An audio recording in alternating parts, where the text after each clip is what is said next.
तो दोस्तों हम लोग बात कर रहे हैं प्रेमचंद के उपन्यास निर्मला के बारे में। तो चलिए कहानी के अगले भाग पर चलते हैं। जब हमारे ऊपर कोई बड़ी विपत्ति आ पड़ती है तो उससे हमें केवल दुख ही नहीं होता, हमें दूसरों के ताने भी सहने पड़ते हैं। जनता को हमारे ऊपर टिप्पणियां करने का सुअवसर मिल जाता है, जिसके लिए वह हमेशा बेचैन रहती है। मनसाराम क्या मरा, मानो समाज को उन पर आवाजें कसने का बहाना मिल गया। भीतर की बातें कौन जाने, प्रत्यक्ष बात यह थी कि यह सब सौतेली माँ की करतूत है। चारों तरफ यही चर्चा थी। ईश्वर न करे लड़कों को सौतेली माँ से पाला पड़े, जिसे अपना बना बनाया घर उजाड़ना हो, अपने प्यारे बच्चों की गर्दन पर छुरी फेरनी हो, वह बच्चों के रहते हुए अपना दूसरा ब्याह करे। ऐसा कभी नहीं देखा कि सौत के आने पर घर तबाह न हो गया हो। वही बाप जो बच्चों पर जान देता था, सौत के आते ही उन्हीं बच्चों का दुश्मन हो जाता है। उसकी मत ही बदल जाती है। ऐसी देवी ने जन्म ही नहीं लिया जिसने सौत के बच्चों को अपना समझा हो। मुश्किल यह थी कि लोग टिप्पणियों पर संतुष्ट न होते थे। कुछ ऐसे सज्जन भी थे जिन्हें अब जियाराम और सियाराम से विशेष स्नेह हो गया था। वे दोनों बालकों से बड़ी सहानुभूति प्रकट करते, यहाँ तक कि दो एक महिलाएं तो उसकी माता के सील और स्वभाव को याद करके आंसू बहाने लगती थीं। हाय हाय, बेचारी क्या जानती थी कि उसके मरते ही लाडलों का यह दुर्दशा होगी। अब दूध मक्खन काहे को मिलता होगा। जियाराम कहता, मिलता क्यों नहीं। महिला कहती, मिलता है। अरे बेटा, मिलना भी कई तरह का होता है। पानी वाला दूध टके सेर का मंगवा कर रख दिया, पियो चाहे न पियो, कौन पूछता है। नहीं तो बेचारी नौकर से दूध दुहवा कर मंगवाती थी। वह तो चेहरा ही कह देता है। दूध की सूरत छिपी नहीं रहती, वह सूरत ही नहीं रही। जिया को अपनी माँ के समय के दूध का स्वाद तो याद था नहीं, जो इस आक्षेप का उत्तर देता, और न उस समय की अपनी सूरत ही याद थी। चुप रह जाता। इन शुभाकांक्षाओं का असर भी पड़ना स्वाभाविक था। जियाराम को अपने घर वालों से चिढ़ होती जाती थी। मुंशी जी का मकान नीलामी हो जाने के बाद दूसरे घर में उठाए तो किराए की फिक्र हुई। निर्मला ने मक्खन बंद कर दिया, वह आमदनी ही नहीं रही तो यह खर्च कैसे रहता। दोनों कहार अलग कर दिए गए। जियाराम को यह कतर ब्योंत बुरी लगती थी। जब निर्मला मैके चली गई तो मुंशी जी ने दूध भी बंद कर दिया। नवजात कन्या की चिंता अभी से उनके सिर पर सवार हो गई थी। जियाराम ने बिगड़ कर कहा, दूध बंद रहने से तो आपका महल बन रहा होगा, भोजन भी बंद कर दीजिए। मुंशी जी, दूध पीने का शौक है तो जाकर दूध क्यों नहीं लाते, पानी के पैसे तो मुझसे न दिए जाएंगे। जियाराम, मैं दूध दुहाने जाऊं, कोई स्कूल का लड़का देख ले तब। मुंशी जी, अब कुछ नहीं, कह देना अपने लिए दूध लिए जाता हूं। दूध लाना कोई चोरी नहीं है। जियाराम, चोरी नहीं है, आप ही को कोई दूध लाते देख ले तो आपको शर्म ना आएगी। मुंशी जी, बिल्कुल नहीं, मैंने तो इन्हीं हाथों से पानी खींचा है, अनाज की गठरियां लाया हूं। मेरे बाप लखपति नहीं थे। जियाराम, मेरे बाप तो गरीब नहीं, मैं क्यों दूध दुहाने जाऊं। आखिर आपने कहारों को क्यों जवाब दे दिया। मुंशी जी, क्या तुम्हें इतना भी नहीं सोचता कि मेरी आमदनी अब पहली सी नहीं रही। इतने नादान तो नहीं हो। जियाराम, आखिर आपकी आमदनी क्यों कम हो गई। मुंशी जी, जब तुम्हें अकल ही नहीं है तो क्या समझाऊं। यहाँ जिंदगी से तंग आ गया। मुकदमे कौन ले, और ले भी तो तैयार कौन करे। वह दिल ही नहीं रहा। अब तो जिंदगी के दिन पूरे कर रहा। सारे अरमान लल्लू के साथ चले गए। जियाराम, अपने ही हाथों ना। मुंशी जी ने चीख कर कहा, अरे अहमक, यह ईश्वर की मर्जी थी, अपने हाथों कोई अपना गला काटता है। जियाराम, ईश्वर तो आपका विवाह करने ना आया था। मुंशी जी अब जब्त न कर सके, लाल लाल आंखें निकाल कर बोले, क्या तुम आज लड़ने के लिए कमर बांध कर आए हो। आखिर किस बिरते पर। मेरी रोटियां तो नहीं चलाते। जब इस काबिल हो जाना मुझे उपदेश देना, तब मैं सुन लूंगा। अभी तुमको मुझे उपदेश देने का अधिकार नहीं है। कुछ दिनों अदब और तमीज सीखो। तुम मेरे सलाहकार नहीं हो कि मैं जो काम करूं उसमें तुमसे सलाह लूं। मेरी पैदा की हुई दौलत है, उसे जैसे चाहूं खर्च कर सकता हूं। तुमको जबान खोलने का भी हक नहीं है। अगर फिर तुमने मुझसे बेअदबी की तो नतीजा बुरा होगा। जब मनसाराम ऐसा रत्न खोकर मेरे प्राण न निकले तो तुम्हारे बगैर मैं मर न जाऊंगा। समझ गए। यह कड़ी फटकार पाकर भी जियाराम वहां से न टला। निशंक भाव से बोला, तो आप क्या चाहते हैं कि हमें चाहे कितनी ही तकलीफ हो मुंह न खोलें? मुझसे तो यह न होगा। भाई साहब को अदब और तमीज़ का जो इनाम मिला उसकी मुझे भूख नहीं। मुझ में जहर खाकर प्राण देने की हिम्मत नहीं। ऐसे अदब को दूर से दंडवत करता। मुंशी जी, तुम्हें ऐसी बातें करते हुए शर्म नहीं आती? जी आराम, लड़के अपने बुजुर्गों की ही नकल करते हैं। मुंशी जी का क्रोध शांत हो गया। जी आराम पर उसका कुछ भी असर न होगा, इसका उन्हें यकीन हो गया। उठकर टहलने चले गए। आज उन्हें सूचना मिल गई कि इस घर का शीघ्र ही सर्वनाश होने वाला है।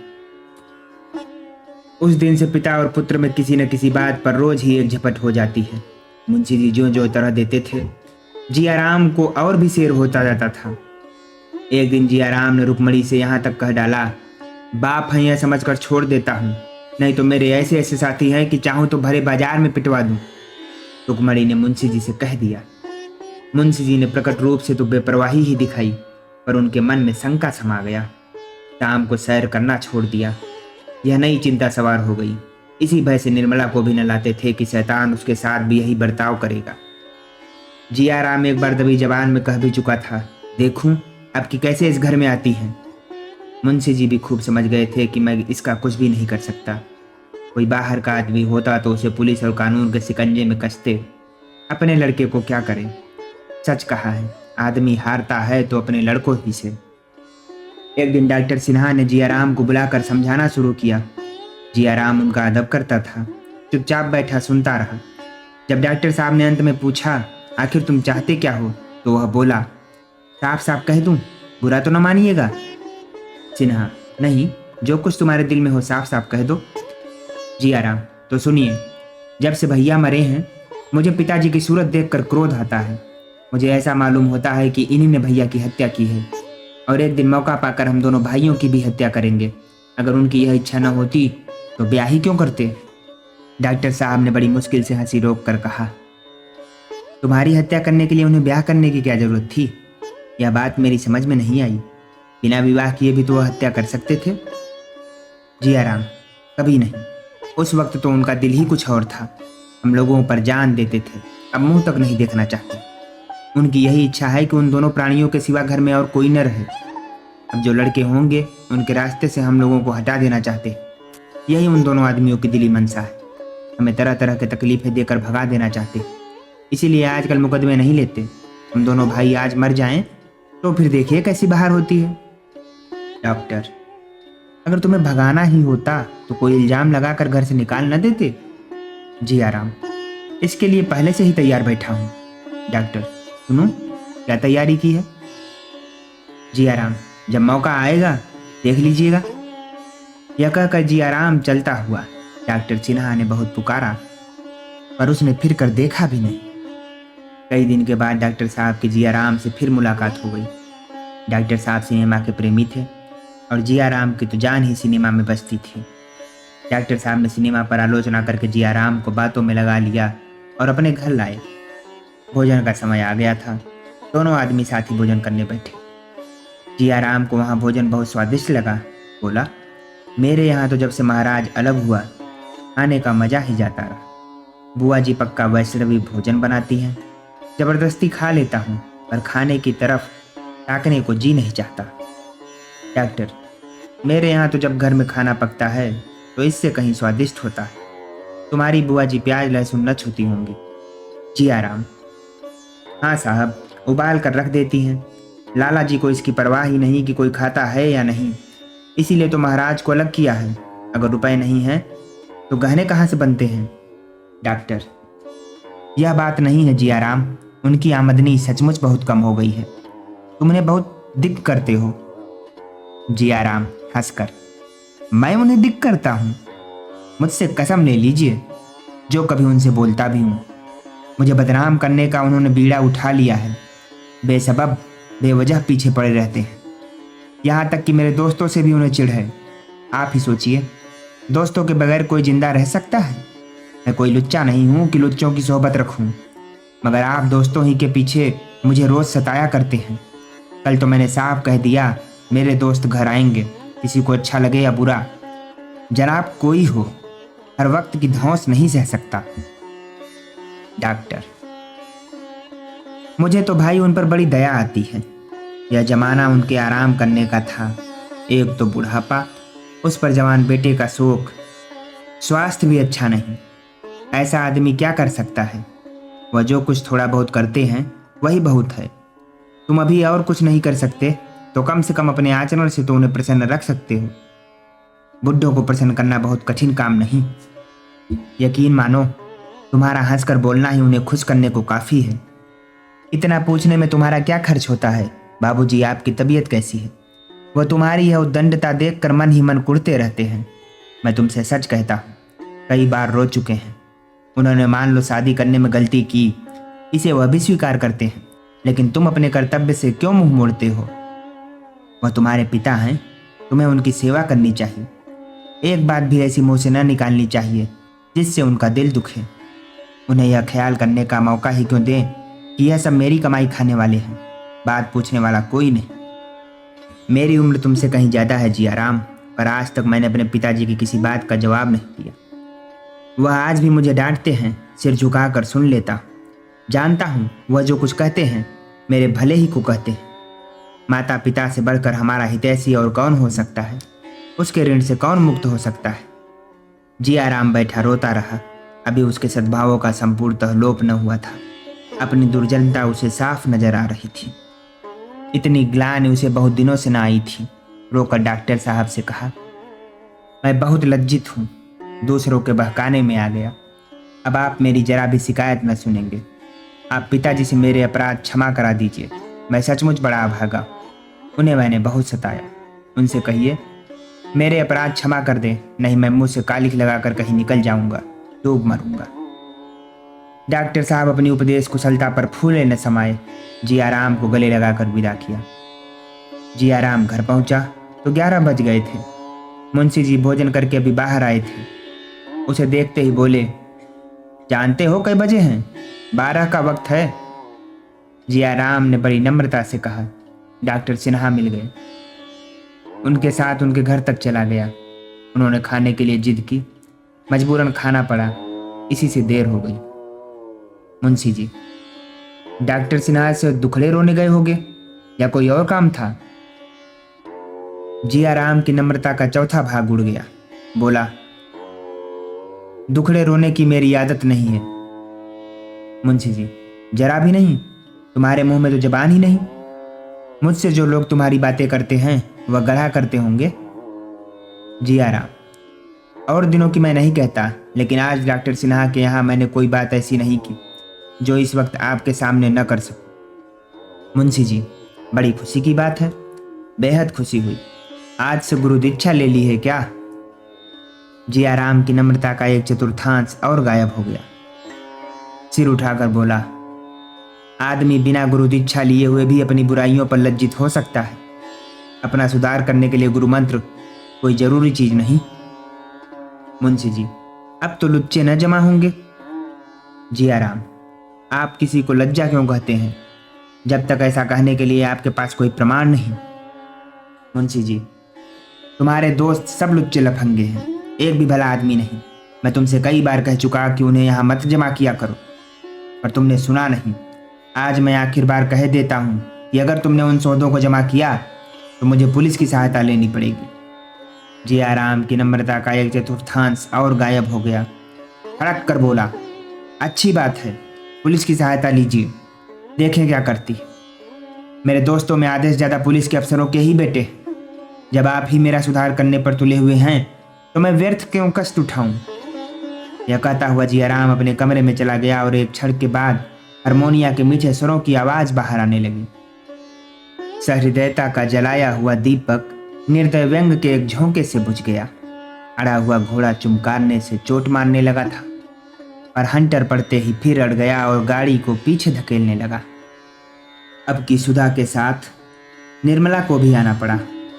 वह तो मायके में कुछ दिन और रहना चाहती थी, लेकिन शोकातुर सुधा अकेले कैसे रहे? उसको आखिर आना ही पड़ा। रुक्मणी ने भूंगी से कहा, देखती है बहू मायके से कैसा निखर कर आई है। भूंगी ने कहा, दीदी, माँ के हाथ की रोटियां लड़कियों को बहुत अच्छी लगती है। रुक्मणी, ठीक कहती है भूंगी, हिलाना तो बस माँ ही जानती है। निर्मला को ऐसा मालूम हुआ कि घर का कोई आदमी उसके आने से खुश नहीं। मुंशी जी ने खुशी तो बहुत दिखाई, पर हृदयगत चिंता को न छिपा सके। बच्ची का नाम सुधा ने आशा रख दिया था। वह आशा की मूर्ति सी थी भी, देखकर सारी चिंता भाग जाती थी। मुंशी जी ने उसे गोद में लेना चाहा तो रोने लगी, दौड़कर माँ से लिपट गई, मानो पिता को पहचानती ही नहीं। मुंशी जी ने मिठाइयों से उसे परचाना चाहा। घर में कोई नौकर तो था नहीं, जाकर सियाराम से 2 आने की मिठाइयाँ लाने को कहा। जियाराम भी बैठा हुआ था, बोल उठा, हम लोगों के लिए तो कभी मिठाइयाँ नहीं आती। मुंशी जी ने झुंझला कर कहा, तुम लोग बच्चे नहीं हो। जियाराम, और क्या बूढ़े हैं? मिठाइयाँ मंगवा कर रख दीजिए तो मालूम हो कि बच्चे हैं या बूढ़े। निकालिए 4 आना और, आशा के बदौलत हमारे नसीब भी जागे। मुंशी जी, मेरे पास इस वक्त पैसे नहीं हैं। जाओ सिया, जल्दी आना। जियाराम, सिया नहीं जाएगा, किसी का गुलाम नहीं है। आशा अपने बाप की बेटी है तो वह भी अपने बाप का बेटा है। मुंशी जी, क्या फिजूल की बातें करते हो? नन्ही सी बच्ची की बराबरी करते तुम्हें शर्म नहीं आती? जाओ सियाराम, ये पैसे लो। जियाराम, मत जाना सिया, तुम किसी का नौकर नहीं हो। सिया बड़ी दुविधा में पड़ गया, किसका कहना माने। अंत में उसने जियाराम का कहना मानने का निश्चय किया। बाप ज़्यादा से ज़्यादा घुड़क देंगे, जिया तो मारेगा, फिर वह किसके पास फरियाद लेकर जाएगा। बोला, मैं न जाऊंगा। मुंशी जी ने धमका कर कहा, अच्छा तो मेरे पास फिर कोई चीज मांगने मत आना। मुंशी जी खुद बाजार चले गए और 1 रुपए की मिठाई लेकर लौटे। 2 आने की मिठाई मांगते हुए उन्हें शर्म आई। हलवाई उन्हें पहचानता था, दिल में क्या कहेगा। मिठाई लिए हुए मुंशी जी अंदर चले गए। सियाराम ने मिठाई का बड़ा सा दोना देखा तो बाप का कहना न मानने का उसे दुख हुआ। अब वह किस मुंह से मिठाई लेने अंदर जाएगा? बड़ी भूल। वह मन ही मन जियाराम को चोटों की चोट और मिठाई की मिठास में तुलना करने लगा। चाचा भूंगी ने 2 तस्तरियां दोनों के सामने लाकर रख दी। जियाराम ने बिगड़ कर कहा, इसे उठा ले जा। भूंगी, काहे को बिगड़ते हो बाबू, क्या मिठाई अच्छी नहीं लगती? जियाराम, मिठाई आशा के लिए आई है, हमारे लिए नहीं आई। ले जा, नहीं तो सड़क पर फेंक दूंगा। हम तो पैसे पैसे के लिए रटते रहते और यहाँ रुपए की मिठाई आती। भूंगी, तुम ले लो सिया बाबू, यह न लेंगे न सही। सियाराम ने डरते डरते हाथ बढ़ाया था कि जियाराम ने डांट कर कहा, मत छूना मिठाई, नहीं तो हाथ तोड़ कर रख दूंगा, लालची कहीं का। सियाराम यह धुड़की सुनकर सहम उठा। मिठाई खाने की हिम्मत न पड़ी। निर्मला ने यह कथा सुनी तो दोनों लड़कों को मनाने चली। मुंशी जी ने कड़ी कसम रख दी, निर्मला, आप समझते नहीं हैं, यह सारा गुस्सा मुझ पर है। मुंशी जी, गुस्ताख हो गया। इस ख्याल से कोई सख्ती नहीं करता कि लोग कहेंगे कि बिना माँ के बच्चों को सताते हैं, नहीं तो सारी शरारत घड़ी भर में निकाल दूं। निर्मला, इसी बदनामी का तो मुझे डर है। मुंशी जी, अब न डरूंगा, जिसका जी में जो आए कहे। निर्मला, पहले तो ये ऐसे न थे। मुंशी जी, अजी कहता है कि आपके लड़के मौजूद थे, आपने शादी क्यों की? यह कहते भी इसे संकोच नहीं होता कि आप लोगों ने मनसाराम को विष दे दिया। लड़का नहीं है, शत्रु है। जियाराम द्वार पर छिपकर खड़ा था। स्त्री पुरुष में मिठाई के विषय में क्या बातें होती हैं, यही सुनने वह आया था। मुंशी जी का अंतिम वाक्य सुनकर उससे रहा न गया। बोल उठा, शत्रु न होता तो आप उसके पीछे क्यों पड़ते? आप जो इस वक्त कर रहे हैं वह मैं बहुत पहले समझे बैठा हूँ। भैया न समझे थे, धोखा खा गए। हमारे साथ आपकी दाल न गलेगी। सारा जमाना कह रहा है कि भाई साहब को जहर दिया गया है। मैं कहता हूँ तो आपको क्यों गुस्सा आता है? निर्मला तो सन्नाटे में आ गई। मालूम हुआ किसी ने उसकी देह पर अंगारे डाल दिए। मुंशी जी ने डांट कर जियाराम को चुप कराना चाहा। जियाराम निसंग खड़ा ईंट का जवाब पत्थर से देता रहा।